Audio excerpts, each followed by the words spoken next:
Hello students, एक बहुत important topic magnetic field intensity का, दैट इज हेल्महोल्ट्ज कॉइल.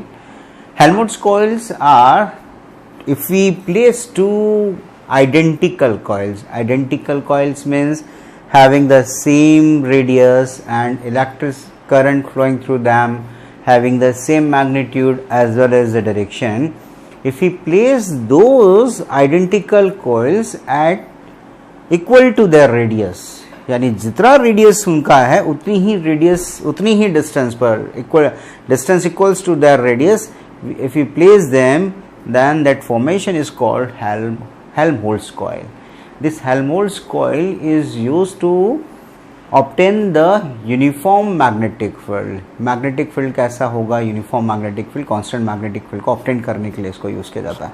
कैसे होगा? इसका मैथमेटिकल पार्ट भी हम इसको सॉल्व करेंगे. तो सबसे पहले तो आप बनाएंगे इसका डायग्राम. आप देखें कि there are two coils, okay, carrying electric current, and the direction of electric current is same in both the coil, and we place them equal to distance equals to their radius, okay. और अगर हम यहाँ पर इसके centre पर magnetic field intensity को find out कर सकते हैं तो ये बिल्कुल वैसा ही डेरिवेशन होगा जैसा कि हमने कॉइल के एक्सिस पर मैग्नेटिक फील्ड इंटेंसिटी को फाइंड आउट किया था. यहाँ जो डिस्टेंस आप लेंगे वो डिस्टेंस, इसके लिए अगर बात करेंगे तो that will be half a/2. इसके लिए भी कितना होगा? a/2. करंट की डायरेक्शन की बात करें तो करंट की डायरेक्शन ये है, तो मैग्नेटिक फील्ड इस पॉइंट पर यानी कि सेंटर पॉइंट पर अगर बात करेंगे तो मैग्नेटिक फील्ड इस डायरेक्शन में, और इसकी वजह से भी जो मैग्नेटिक फील्ड होगा वो कैसा होगा? इसी डायरेक्शन में होगा. दोनों आइडेंटिकल हैं, करंट भी सेम है, रेडियस भी सेम है. जिस पॉइंट पर आप magnetic field intensity find out करना चाहते हैं वहां पर दोनों की जो डिस्टेंस है वो भी कैसी? इक्वल. तो अगर इस O पॉइंट पर मैग्नेटिक फील्ड इंटेंसिटी का वैल्यू अगर आप फाइंड आउट करना चाहते हैं तो सबसे पहले तो उसका डेफिनेशन लेके फिर हम इसकी वैल्यू को फाइंड आउट करें, और हम ये भी इसमें शो करेंगे कि how we are getting the uniform magnetic field in this case. So write down that.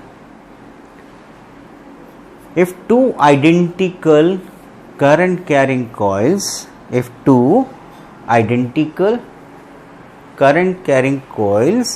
are placed parallel to each other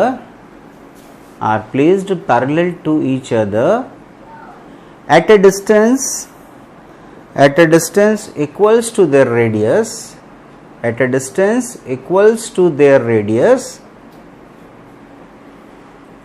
and this formation is called Helmholtz coil. Formation is known as Helmholtz coil.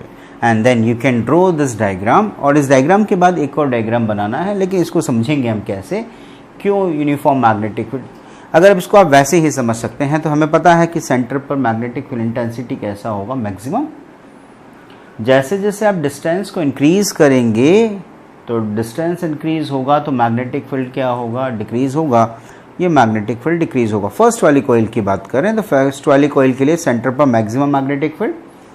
जैसे जैसे आप distance को increase करेंगे magnetic field का value decrease होता जाएगा. Distance इसके लिए इंक्रीज होगा तो दूसरी कॉइल के लिए डिस्टेंस क्या होना स्टार्ट हो जाएगा? डिक्रीज होना स्टार्ट हो जाएगा. तो उसके लिए मैग्नेटिक फील्ड क्या होना स्टार्ट हो जाएगा? इंक्रीज होना स्टार्ट हो जाएगा. और उसके सेंटर पर मैक्सिमम मैग्नेटिक फील्ड. उसके बाद डिस्टेंस को इंक्रीज करोगे उसका मैग्नेटिक फील्ड वापस से क्या होने लगेगा? डिक्रीज होने लगेगा. तो इसको अगर देख पा रहे हो तो यहां अगर जितना मैग्नेटिक फील्ड है तो इसका डिक्रीज होना स्टार्ट हुआ तो दूसरी कॉइल का मैग्नेटिक फील्ड इंक्रीज होना स्टार्ट हुआ.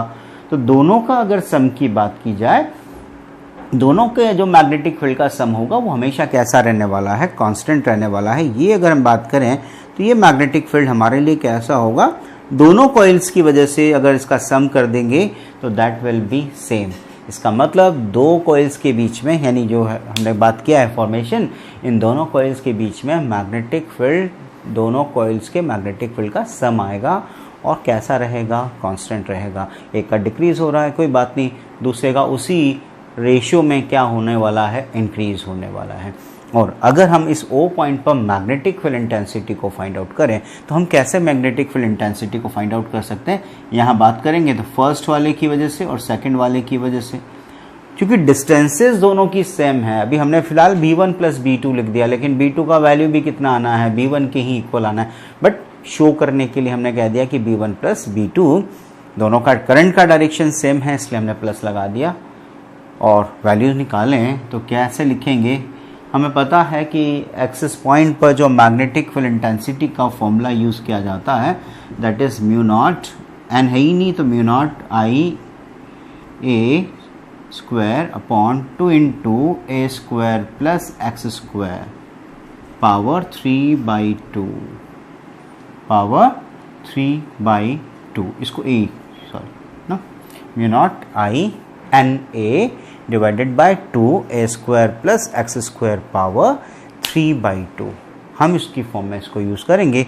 तो B1 के लिए निकालें तो कितनी डिस्टेंस की बात करेंगे, यहाँ x की वैल्यू हो गई है a/2। x की वैल्यू अगर a/2 इस वाले फॉर्म में लिखते हैं तो हम इसे कैसे यूज़ कर सकते हैं, चलो सॉल्व करते हुए यहाँ भी आप मेंशन कर सकते हैं this is 2 A square, x की जगह आप क्या लिख देंगे a/2 होल स्क्वायर पावर 3/2। इसको सॉल्व करना है। चलो डायरेक्ट ही हम इसको डेरिवेशन में ही यूज़ करें तो this is mu not I, electric current I है, a divide by 2 A square plus X की जगह हमने क्या लिख दिया है a/2 whole square power 3/2। Second वाले कॉइल की बात करें तो सेकेंड वाला कॉइल भी हमारे लिए आइडेंटिकल ही है, तो उसके लिए अगर वैल्यू की बात की जाए तो that will be same mu naught I A divided by 2 A square plus X की जगह a/2 होल स्क्वायर पावर 3/2। अब ये दोनों का वैल्यू सेम है तो इसको अब डबल किया जा सकता है, so we can write it twice of mu not I A divided by 2। इसको सॉल्व करेंगे तो ए स्क्वायर और इसका स्क्वायर ओपन करेंगे तो this is A square by 4 और पावर क्या यूज़ कर लेंगे 3/2। This is the value of B not. So B not equals to 2 से आपने 2 को कैंसिल किया, so it is mu not I A divided by, इसका एलसीएम कितना होगा 4, सो 4 + 1 दिस इज 5 ए स्क्वायर और पावर क्या यूज़ कर लेंगे 3/2। मैथमेटिकली इसको सॉल्व करें तो हमारे पास जो वैल्यू आ जाएगा that is P naught equals to mu not I A. इसको हम अगर सॉल्व करते हैं पावर है 3/2 मीन्स 1.5, तो 5 का अगर करेंगे तो दिस इज 5√5 लिखा जा सकता है। ए स्क्वायर का पावर 3/2, 2 से 2 कैंसिल करेंगे तो that will be A cube divide by 4 power 3/2। 4 को हम क्या लिख सकते हैं 2 पावर 2, 4 को क्या लिख सकते हो आप 2 पावर 2, और अगर इसकी पावर 3/2 है तो इसका भी पावर आप 3/2 करेंगे तो 2 से 2 कैंसिल करेंगे तो that will be 2 power cube. 2 power cube is 8। ये सब मैथ्स वालों को दिखाने के लिए करना पड़ता है, तो कर पाएंगे। 4 पावर 3/2, 4 को क्या लिख सकते हो 2 पावर 2, पावर 3/2, 2 से 2 कैंसिल किया 2 power cube and 2 cube is 8। So B naught is 8 mu not I A, A से ये ए स्क्वायर है ना, यहाँ पर ए की फॉर्म में चल रहा है तो यहाँ ए स्क्वायर की पावर क्या आ गया ए क्यूब आ गया। This is A square.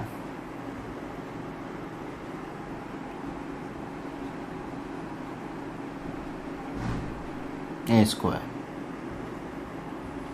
formula is a square. Okay, so this is a square, so a square से ये a, so 8 mu naught I divide by 5√5 a. So b naught is 8 mu naught I divide by 5√5 into a. This is Helmholtz coil. तो Helmholtz coil हम इस तरह से इसको solve करके भी दिखा सकते हैं कैसे वैल्यू को फाइंड आउट किया जा सकता है। Okay, I hope you will do that. So thank you.